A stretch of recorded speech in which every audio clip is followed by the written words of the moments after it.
अस्सलाम वालेकुम, मैं हूँ शजा नियाज़ी और अपने नए व्लॉग में आपको वेलकम करती हूँ। बात करेंगे 27वीं आईनी तरमीम की, बहुत हॉट टॉपिक है और उसमें मैं मज़ीद कल भी हमने बात की थी 27वीं आईनी तरमीम और सब बता रहे हैं बट थोड़ा-सा और इलैबोरेट करेंगे कि what actually 27th amendment is और वो कर क्या रहे हैं बेसिकली और आसान लफ्ज़ों में मैं कोशिश करूँगी कि मैं आपको समझाऊँ कि बेसिकली हो क्या रहा है 27वीं आईनी तरमीम में। जनाब मंजूर तो वो सेनेट से तो पास हो गई भी है और अब सुप्रीम कोर्ट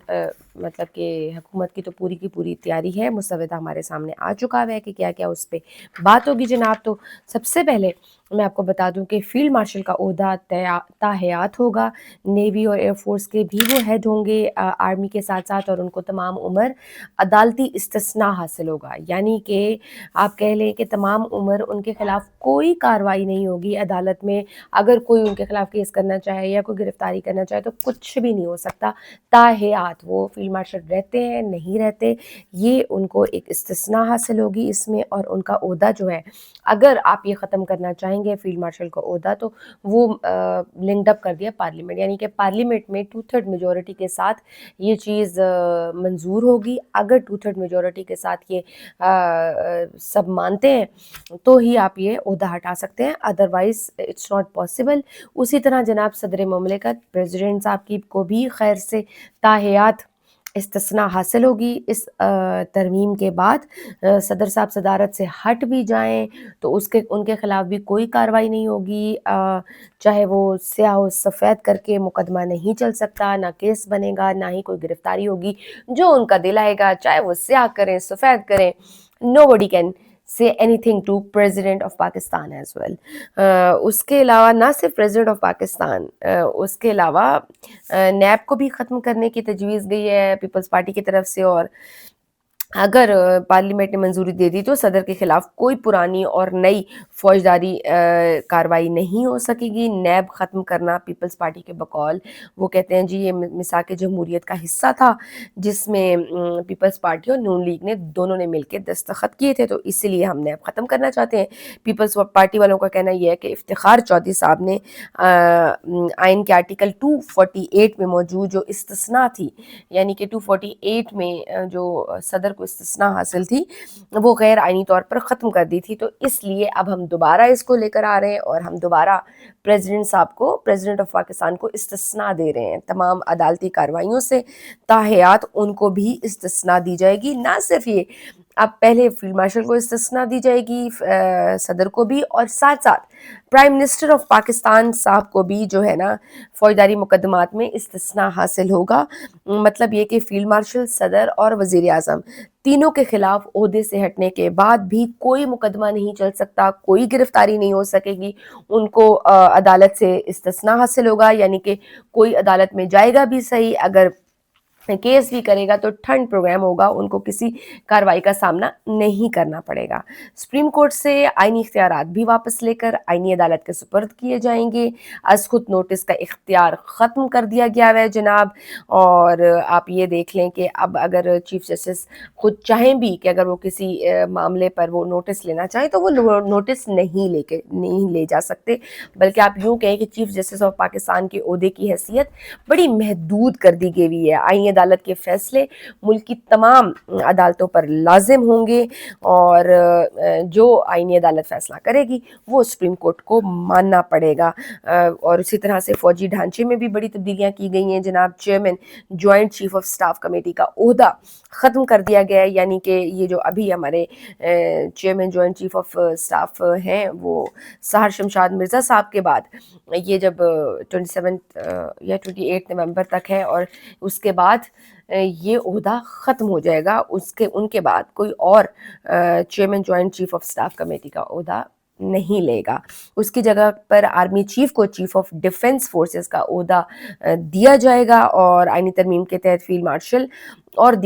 دیگر جو اعلیٰ فوجی عہدوں کو تاحیات درجہ حاصل ہوگا، یہ میں آپ کو پہلے بھی بتا چکی ہوں۔ اور پھر جناب 27ویں آئینی ترمیم کے ذریعے ججوں کی تقرری کا طریقہ کار بھی بدلا جائے گا، یعنی کہ جوڈیشل کمیشن میں وفاقی آئینی عدالت اور سپریم کورٹ کے چیف جسٹس دونوں شامل ہوں گے، اور تقرری میں جو ہے وزیر اعظم اور صدر کا کردار بڑا امپورٹنٹ کر دیا گیا ہے، یعنی کہ حکومت اپنی مرضی سے لگا سکتی ہے، اپنی مرضی سے ہٹا سکتی ہے، اپنی مرضی سے ٹرانسفر کر سکتی ہے، ججز کا کانسنٹ بھی وہ ختم کر دیا جائے گا۔ تو جناب ججز کے ریٹائرمنٹ کی عمر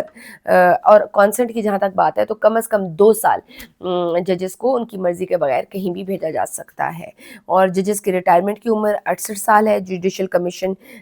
جج کی مرضی کے بغیر تبادلہ کر سکے گا۔ تو جناب ججز کبھی معاملات سمجھیں کہ ختم ہی سمجھیں، چلیں آپ نے 243 میں ترمیم کر دی، یہ ساری بیسک ترمیمیں ہیں جو 27th امینڈمنٹ میں ہوئی ہیں، آپ نے کر دی، نو پرابلم۔ فیلڈ مارشل کا عہدہ آپ نے تاحیات کر دیا، ان کو تینوں فورسز کا ہیڈ بنا دیا، ان کو عدالتی استثناء بھی دے دی، chairman joint chief of staff کا عہدہ ختم کر دیا، چلیں سارے اس پر متفق ہیں تو ٹھیک ہے۔ حالانکہ اس میں بھی بہت ساری چیزیں ہیں جو کہ ہونے والی تھیں، اور بہت ساری چیزیں ہیں جو کہ نہیں ہونی چاہیے تھیں اور وہ ہو گئی ہیں، بٹ یہ جو ساتھ میں ہوئی ہے یہ کس آئین، کس قانون اور کس جمہوریت میں لکھا ہے کہ اگر وزیر اعظم یا صدر کچھ بھی کریں گے تو وہ اس کے جواب دہ نہیں ہوں گے، وہ سیاہ و سفید جو کرنا چاہیں وہ بری الزمائیں ہیں ہر چیز سے، وہ اس ملک کے قانون اور آئین سے بھی بالاتر ہے۔ ہمیں تو یہ سنایا گیا تھا، ہمیں تو یہی پڑھایا گیا تھا کہ یہ قانون جو ہے اور جو آئین ہے یہ سب پہ لاگو ہے، سب اس کے تابع ہیں، اور لیکن یہاں پر تو جناب آئین میں ہی اب لکھ دیا گیا ہے کہ یہ سب یہ جو بڑے عہدے ہیں یہ آپ کے قانون سے بالاتر ہیں، ان سے کوئی جواب دہ نہیں ہو سکتے، کسی کو بھی کوئی ان سے سوال نہیں کر سکتا۔ بھئی اگر ٹرمپ صاحب امریکہ کے ایک بار صدر جب رہ چکے ہوئے تھے پہلی بار میں، تو آپ نے دیکھا کہ ان کے خلاف کتنے کیسز بنے تھے، ان کے گھر پہ چھاپا پڑا اور پھر ان کو گرفتار بھی کیا گیا تھا، بعد میں ان کو ضمانت لینی پڑی۔ تو اگر امریکہ جو کہ سب سے بڑا طاقتور سپر پاور ہے، سب سے بڑی جمہوریت کہلواتی ہے، اگر امریکہ کے صدر کو استثناء حاصل نہیں ہے تو بھائی ہمیں کیوں ہے، ہمارے صدر کو کیوں استثناء حاصل ہے، ہمارے وزیر اعظم کو کیوں استثناء حاصل ہے، وہ بھی جو پبلک آفس ہولڈر ہے، آمین کہ آپ ہمارے ووٹوں سے آتے ہو، ہماری ریپرزنٹیشن کرتے ہو، ہمارے ٹیکس سے آپ کی تنخواہیں جاتی ہیں، تو آپ کیسے ہمیں جواب دہ نہیں ہیں۔ فرانس کے صدر سرکوزی وہ آج 5 سال کی جیل بھگت رہا ہے، ہمارے ہاں مطلب کہ ان دو بڑوں کو اتنا کیا خوف ہے کہ یہ 27ویں آئینی ترمیم کی بہتی گنگا میں انہوں نے سوچا کہ ہم بھی ہاتھ دھو لیں، مطلب ہم اب اپنے کسی کالے کرتوتوں کے جواب دہ نہیں ہیں تو ہم کچھ ایسے قانون بنا لیں کہ کوئی سوال کر ہی نہ سکے۔ اس کا مطلب ہے کہ جو ایلیٹ کلاس ہے، جو اشرافیہ ہے، جو بڑے بڑے بیوروکریٹس ہیں، ان کو ویسے کوئی نہیں پوچھ سکتا، تو اگر بڑے عہدیدار ہیں ان کو بھی کوئی نہیں پوچھ سکتا، اور اگر حکومت میں شامل ایم پی ایز اور وزراء ہیں اب ان سے بھی کوئی سوال نہیں کر سکتا، تو پھر جو اوپر بڑے عہدیدار ہیں ان کو بھی نہیں پوچھ سکتا، تو پھر چھوڑ دیں، ایک آئین میں آپ کلیئرٹی سے لکھ دیں، سیدھی سیدھی شک ڈال دیں جناب کہ جو بڑے آدمی ہیں ان کو کوئی نہیں پوچھ سکے گا، ان سے کوئی سوال نہیں کر سکے گا، جتنا جو اشرافی ہے آپ ان سے سوال رکھنے کی اوقات نہیں رکھتے، لیکن جو چھوٹے ہیں، جو چھوٹا بندہ ہے بس اس کو ہی جو ہے ایک غریب ہی ہے جو وہ اس پہ سارے قانون لاگو ہوتے ہیں اور اسی کو ہی جناب کے چتر پڑیں گے، ان کے گناہوں کی سزا اور ان کا حساب کتاب ہوگا۔ باقی جو اشرافی ہے ان سے کوئی نہیں پوچھ سکتا، کوئی قانون، کوئی عدالت نہیں پوچھ سکتی، دے آر ابو آل لا، وہ چاہے کچھ بھی کریں، وہ تاحیات مطلب کہ کوئی بھی غلطی کریں، whatever they want to do, ان کو عدالت سے استثناء حاصل ہے جناب۔ یہ ہماری 27ویں ترمیم کہتی ہے، اور جہاں تک عدلیہ کی بات ہے تو وہ ویسے ہی انا للہ و انا الیہ راجعون، اللہ حافظ ہے ان کا۔ سپریم کورٹ کے جسٹس کے پاس اب یہ بھی اختیار نہیں ہے کہ وہ اگر کسی کیس میں چاہیں کہ بھئی یہ کیس سپریم کورٹ میں آیا جائے، وہ کیس بھی نہیں بلا سکتے، مطلب ان کی کوئی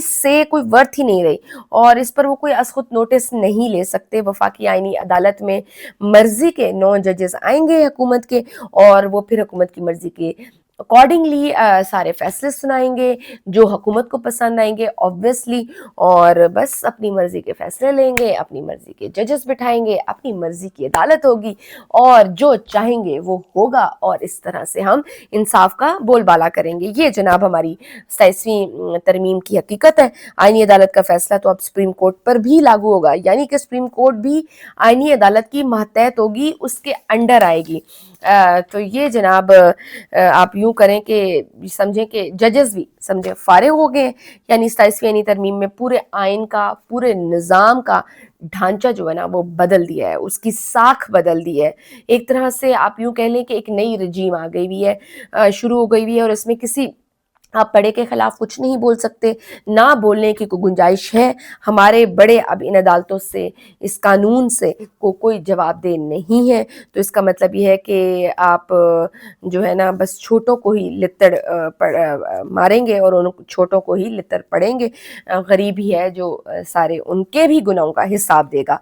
जनाब तो अपोजिशन ने कहा है कि इसके खिलाफ कौम को उठ खड़े होना चाहिए, मुल्कगीर उन्होंने तहरीक का ऐलान किया है, लेकिन वही बात है वह उससे भी कुछ नहीं होना, और आसानी से ये आईनी तरमीम मंजूर हो जाएगी। जहाँ तक NFC अवार्ड्स का है या सूबों के इख्तियारात की है, तालीम, आबादी और सेहत की वजारतों का मामला है, तो वो जनाब उनको सॉर्ट आउट करने के लिए उन्होंने कहा है कि हम डाल देते हैं, लेकिन बाद में हम इस पर बहस करेंगे, फ़िलहाल ये ज़रूरी चीज़ें हम पूरी कर लें, और ये बाकी की जो वजारतें और बाकी के जो मामलात हैं, NFC अवार्ड्स हो गए, सूबे बनने के, सूबों के इख्तियारात और ये सारी, जिसपे ऑब्वियसली रेजिस्टेंस आएगी पीपल्स पार्टी की तरफ से, सबको पता था। तो वो जनाब हम 28वीं एक और तरमीम, 27वीं के बाद एक और तरमीम आएगी, 28वीं तरमीम, उसमें हम देख लेंगे। फिलहाल जो अभी हमें जो मकासद हासिल करने हैं वो करें, हम अदलिया को कंट्रोल करें, हम अपने आप को सेफ एंड सिक्योर करें, तो वो हो रहा है। तो कहने का मकसद ये है कि 1973 का आइन आप यूं समझें कि मुकम्मल तौर पर बदल चुका है, माजी का हिस्सा बन गया है। उसमें 27 बार कोई तरमीम हो चुकी हुई है, और इस बार भी जो 27वीं आईनी तरमीम हो रही है इसमें भी कोई 40 से ज़्यादा शिकें हैं जिनमें चेंजेस की गई हुई हैं। उससे पहले जितनी तरमीम हुई हैं उनमें 100 शिकें डाली गई हुई हैं। तो यानी कि ये जो 1973 का जो आइन था, अब वो अपनी मुकम्मल, आप यूं कह लें कि साख हो चुका है, वो उसका मुकम्मल हुलिया बिगड़ चुका है 1973 के आइन का। और 1973 के आइन के तहत जो पाकिस्तान का निज़ाम था वो भी 27वीं आईनी तरमीम के बाद उसने 360 का यू टर्न ले लिया है। जमहूरियत तो वो होती है ना जहाँ जमहूर पावरफुल होता है, जहाँ जमहूर ताकतवर होता है। जमहूरियत में जमहूर लेस नहीं होती, जमहूरियत ऑडिट लेस नहीं होती, जमहूरियत परफॉर्मेंस लेस नहीं होती, जमहूरियत अकाउंटेबिलिटी के बगैर नहीं होती, जमहूरियत जवाबदेह होती है, ड्रामों वाली नहीं होती, या बड़ों को छूट और छोटों को सजा देने वाली नहीं होती। ये तो जमहूरियत नहीं है। अगर आप कहें कि जी हम बड़े डेमोक्रेटिक है, इस्लामी जमहूरियत पाकिस्तान, तो इसमें से जमहूरियत आप काइंडली निकाल लें। जो आपने जमहूरियत की फॉर्मेलिटी रखी हुई है इसको ख़त्म कर दें। ना ही ये 1973 वाला आइन है, और ना ही आज़ाद अदलिया है, और ना ही माशाल्लाह से आज़ाद मीडिया है, और बस चंद बड़ों की हुक्मरानी है, और वही चंद बड़े हुक्मरानी करते रहेंगे, वही हुक्मरान होंगे, जो उनका दिल करेगा, जो स्याह सफ़ेद वो करेंगे, वट एवर, उनका मुल्क है, कोई उनसे पूछने वाला नहीं है। किसी की कोई औकात नहीं है कि कोई उनके खिलाफ अदालत में जा सके, और अदालतें भी अब इस काबिल नहीं रही कि वो एक आम आदमी को इंसाफ दे सके। तो जनाब उनको कोई पूछने वाला नहीं होगा। ये है 27वीं आईनी तरमीम बेसिकली, और ना नया पाकिस्तान ना पुराना पाकिस्तान, बल्कि अब होगा हाइब्रिड पाकिस्तान। तो जनाब ये था क्रक्स 27वीं आईनी तरमीम का, और ये जनाब हुकूमत कर रही है। और कोई बात नहीं, आप चिल करें, आप रिलैक्स रहें, आम आदमी को क्या क्या पड़ी है। हमें तो वैसे भी इन हुक्मरानों ने, इन सियासतदानों ने बस बेसिक नेसेसिटीज़ में इतना उलझा दिया है कि हम अपनी बस अपनी रोज़ी रोटी पूरी कर लें, हम 3 वक्त का खाना अपना पूरा कर लें, अपनी पेट की आग ही बुझा लें तो बड़ी बात है, सर पे जो छत है उसको मेंटेन कर लें तो बड़ी बात है। हम अपनी बेसिक नेसेसिटीज़ में इतना खोए हुए हैं, बाकी जो ये खिलवाड़ करते रहे इस मुल्क के साथ, इस आइन के साथ, इस कानून के साथ, आम आदमी का कोई लेना देना वैसे ही नहीं है, वो बेचारा वैसे ही अपनी रोजी रोटी में इतना उसको उलझा दिया गया है। तो बस जिनका मुल्क है वो करेंगे ये याशी, और धड़ल्ले से करेंगे, डंके की चोट पे करेंगे, और किसी के बाप की भी हिम्मत नहीं होगी कि कोई उनसे सवाल पूछ सकेगा, उनको क्वेश्चन कर सकेगा जनाब। एक और बता दूं कि चलते चलते एक गुड न्यूज़ भी सुना दूं जनाब। मैच हुआ है, टूर्नामेंट हो रहा था, फॉर्मेट का 6 ओवर्स का फॉर्मेट चल रहा था जनाब, और हर इनिंग्स का साथी जो है ना 6 रुकनी टीमें, इंतहाई तेज़ फॉर्मेट है ये, 6 ओवर्स का ये मैच होता है। पाकिस्तान ने इस फॉर्मेट में शानदार परफॉर्मेंस दी है, सेमीफाइनल और फाइनल में उन्होंने कामयाबी हासिल की है। दोनों सेमीफाइनल में उन्होंने ऑस्ट्रेलिया को हराया था, और फाइनल में पाकिस्तान का मुकाबला कुवैत के साथ था, और पाकिस्तान ने कुवैत को 43 रन से शिकस्त दी है। पाकिस्तान ने 6 ओवर्स में 135 रन्स बनाए हैं और 3 आउट्स थे। कुवैत ने 5.1 ओवर्स में 92 रन्स बनाए हैं विद 6 आउट, और नुमायां परफॉर्मेंस रही जनाब मास सदाकत की। उन्होंने 3 ओवर्स जनाब 2 ओवर्स में 3 विकेटें हासिल की हैं और सिर्फ 29 रन्स दिए हैं। बॉलिंग में भी खेल का रुख किया तो कप्तान की हैसियत से जो अब्बास आफरीदी हैं उन्होंने बड़ी बेहतरीन क़यादत की और फाइनल में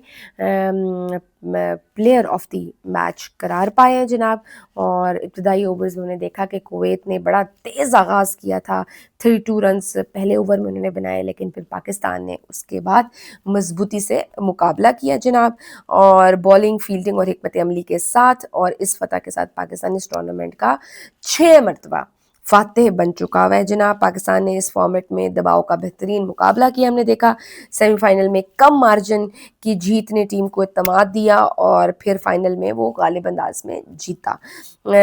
फिर बैटिंग में भी हमने देखा कि बड़ी जहरियत रही, बॉलिंग में हिकमत अमली नज़र आई, फील्डिंग में भी हमें काफ़ी अच्छी उनकी नज़र आई, और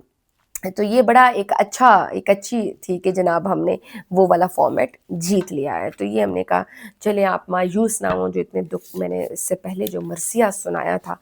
तो आप दिल बर्दाश्त ना हो, तो साथ में मैं आपको गुड न्यूज़ भी दे दूँ। That's all for today. इजाज़त दीजिए, अल्लाह हाफ़िज़।